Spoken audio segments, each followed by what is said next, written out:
guys! Today we're going to talk about the three archetypal figures in every story: St. George, the dragon, and the princess.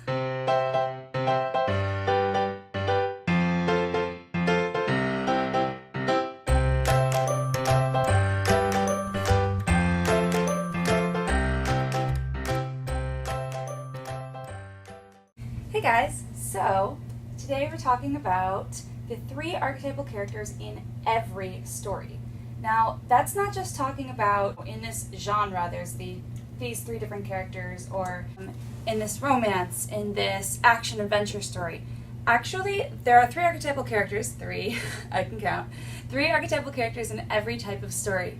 So let's talk about what they are and how exactly I'm going to justify this claim that I'm making. The legend of St. George. St. George was a knight and born in Cappadocia. One day he came to the city of Selene in the province of Libya. Near the city was a pond where there was a dragon which was poisoning all the country. Whenever he approached the city, he poisoned the people with his breath, and therefore the people of the city gave him every day 2 sheep to eat, so that he would do no harm to the people. When they ran out of sheep, he was given a man and a sheep. Then an ordinance was made that the children and young people of the town should be chosen by lottery to feed the dragon.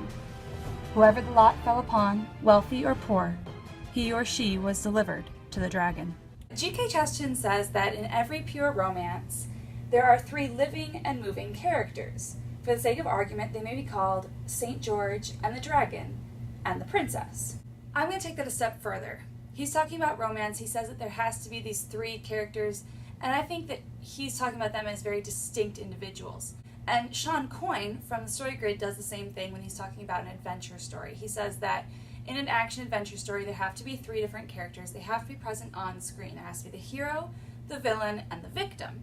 He says there could be multiples of each of those, but there have to be 3 distinct different characters. In every story, there has to be someone who is fighting, someone who is fought for, and something to be fought. And I'm going to rephrase that briefly. There has to be something fighting, something to fight for, and something fought. Because these 3 different characters don't always have to be personified. They almost always are, but they don't always have to be. And sometimes 2 of them are the same character. For example, a man could be both his own hero and his own villain. And there could be something outside of him that he's fighting for. One time, the lot fell upon the king's daughter, and the sorrowful king said to his people, "For the love of the gods, take gold and silver and all that I have, but let me have my daughter." They said, "Sir, you have made the law, and our children are now dead, but you would do the contrary. Your daughter shall be given, or else we shall burn you and your house." Seeing that he could do no more, the king began to weep and said to his daughter, "Now I shall never see you married." Then the king had his daughter dressed like a bride, embraced her and kissed her, gave her his blessing, then led her to the place where the dragon was. There must be the 3 characters. There must be the princess, who is a thing to be loved.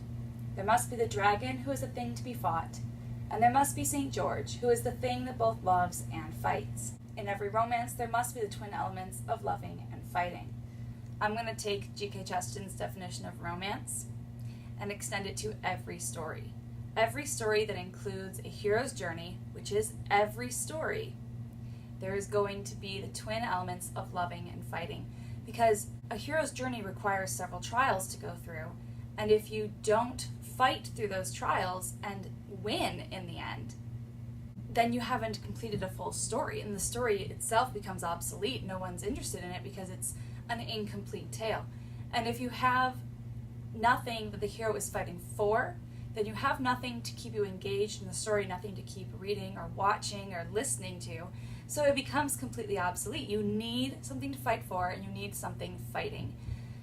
And that's where St. George, the princess, and the dragon come in. When she was there, St. George passed by. And seeing the lady, he asked her what she was doing there. She said, "Go away, fair young man, lest you perish as well." Then he said, "Tell me why you are weeping." When she saw that he insisted on knowing, she told him how she had been delivered to the dragon. Then St. George said, "Fair daughter, doubt not, for I shall help you in the name of Jesus Christ." She said, "For God's sake, good night, go your way, for you cannot save me." While they were thus talking together, the dragon appeared and came running toward them. St. George drew his sword, made the sign of the cross, then went swiftly toward the dragon. He struck him with his spear, injuring him severely. Then he said to the maid, "Tie your belt around the dragon's neck, and be not afraid." When she had done so, the dragon followed her meekly. She led him into the city, and the people fled in fear. St. George said to them, "Doubt not, believe in God and Jesus Christ, and be baptized, and I shall slay the dragon."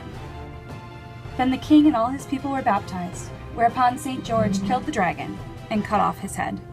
The king offered to St. George as much money as he could, but he refused it, asking instead that it be given to poor people for God's sake. Then St. George took leave of the king and departed. The end. So that's the story of St. George and the Dragon. I hope you liked it. It's actually the first time I've ever read the original legend, which is really cool.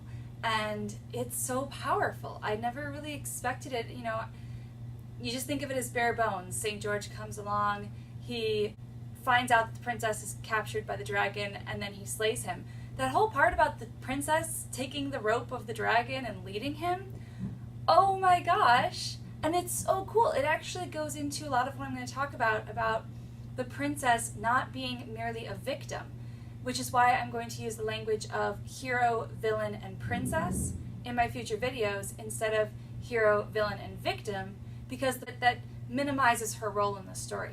The really fascinating thing about the princess, St. George, and the dragon is that they're archetypes, which means that they don't have to be the genders that their names seem to imply, right? So St. George and the dragon, we think of them as male, and we think of the princess as female. Now there's a reason that we think of it that way. There's a reason that we tend to picture men in certain roles and women in certain roles, which is something I would love to get into in the future, because it's a really fascinating topic to explore. But the thing is that in storytelling, sometimes those roles get mixed up. That's really cool. There are some stories where the female is St. George and the male is the princess. And the villain, well, we can all think of so many stories where the villain is either a male or a female. I mean, just off the top of my head, you've got Maleficent and Jafar. I'm going to do a series of videos exploring these three archetypes in different movies. So looking at how St. George is played out in certain movies, how the princess is played out. And we're going to call St. George the hero from now on. We've got villain, hero, and princess. So stay tuned. If there's any videos that you particularly want me to explore, let me know. And this is going to be fun. Subscribe if you like my video. You can always check out more about me at my website, elizabethrussellauthor.com. I will put a link to that below in the description, and I'm also going to include the sources that I used for this video, because there's a lot of places that were really helpful when I was doing research for this. Alright, see you guys later. Bye!